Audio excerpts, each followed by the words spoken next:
Greetings, respected viewers. I'm George from Ireland. I'm in front of the house where John Henry Newman was born and indeed grew up. So he was born here in 1801.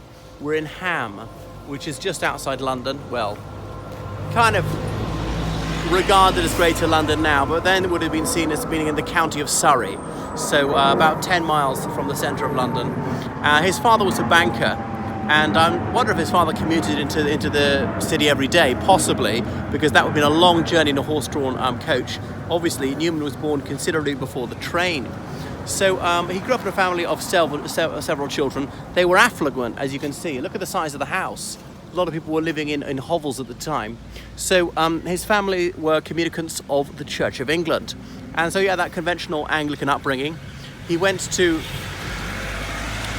Ealing Great School, which is about 5 miles north of here, across the River Thames. It no longer exists. There are certain streets in Ealing, that district of London, which are said to be where the school once stood. And so Aldous Huxley's father was a maths teacher there. Not Aldous Huxley, his grandfather.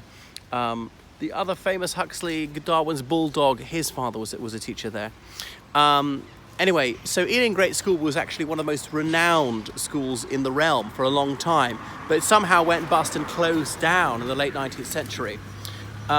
So back to Newman. So he then went up to Oxford University as a young man, and he was fairly gifted academically, obviously mainly studying classics. He didn't do well in finals, he kind of messed that up, but nevertheless his scholarly ability was widely recognised and appreciated. His college had been Trinity College, Oxford. I know in Ireland, if you hear Trinity, you always think of Trinity College, Dublin. The other thing is, there was such a strong drinking culture in his college that he said the college's motto ought to be drink, drink, drink. And that did not appeal to him. He was always a rather serious-minded person. I know he had a more light-hearted side, but he was there for the books, really. Not theatre or things like that. He was very God-bothering, a very zealous Anglican. So then he was elected a Fellow of Oriel College, Oxford. Remember, Oxford University divided into 39 colleges. Back then it would have been about 20. So a Fellow is part of the governing body of a college. Now the Fellows, they usually teach as well. Dons, they're colloquially called. Anyone who's a lecturer or professor at Oxford University is commonly called a Don. It's not rude, it's just casual. But there are other people who also be Fellows, like the bursar of the college, i.e. the accountant. Maybe even the head porter, as in he's a security guard, he might be a fellow. Any distinguished graduate of the college might be invited to be a fellow. So they are the governing body of the college. They make very serious decisions, electing a new head of house and so on. Most of them live there, some of them don't, and on and on. Fellowships often held for life. Not all Dons are fellows, especially these days. There's some people who are lecturing there who are never made fellows. Anyway, so at Oxford, Oriel was seen to be the most outstanding intellectual college at the time, had strong links with Rugby School, but I'm not sure if the two are connected. And then significantly, that's when Matthew Arnold was, who was an undergraduate when Newman was there. So John Henry Cardinal Newman, who was ordained a priest in the Church of England, and indeed that was a prerequisite for most Oxford colleges to be a Don. There are very few exceptions, those allowed to be fellows who were not Anglican clergy. And he became part of the Oxford movement, this a faction within the Church of England, particularly academics there, who were looking back into the Roman Catholic doctrines, looking back before the 1530s. Were any of these compatible with Anglicanism, or should some of them be revived? And they published various tracts, as in a tract is a piece of writing. The Oxford movement, they're sometimes called the Tractarians. And then it culminated in Tract 90, which argued that many Catholic practices were compatible with being with Anglicanism, and some of them became Anglo-Catholics. They'd be members of the Church of England who practiced Catholicism in other ways. Queen Victoria was the head of their church, but they called their priest father. They believed in sacraments. Not all 7 of them, might be fewer of them. They believed in transubstantiation. They venerated the Blessed Virgin. They invoked the saints and had rituals. They went in for confession, things like that. They preferred priestly celibacy. They thought monks and nuns should be allowed back. But in almost every respect were Catholic. But they say they practice Catholicism inside the Church of England. rather than outside of it. But obviously this horrified the Low Church, people who are more Protestant within the Church of England. So these Anglo-Catholics would say we are Anglican or we're Reformed, but we're not Protestant. And the other Anglicans say, no, we definitely are Protestant. So there's always this debate, is the Church of England Protestant or not? Or is it simply Reformed? And so high church people were Anglo-Catholics, low church people were the opposite, saying we're definitely Protestant, sola scriptura, we're very Bible-based, we don't like ritualism, iconography too much, and there's obviously people in between. So the Church of England is a broad church, had various different styles of worship. But anyway, he eventually took the logical step. He'd been living the life of a Benedictine monk voluntarily for a couple of years, and in the 1840s he crossed the Tiber. That's to say he was accepted into the Roman Catholic Church. Now, there was a lot of anti-Catholic prejudice at the time. It wasn't as severe as it had been beforehand.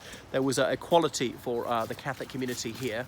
Remember, Ireland, the whole of Ireland, we were part of the United Kingdom at the time, and we had a high Catholic majority. About 75% of us were Catholics.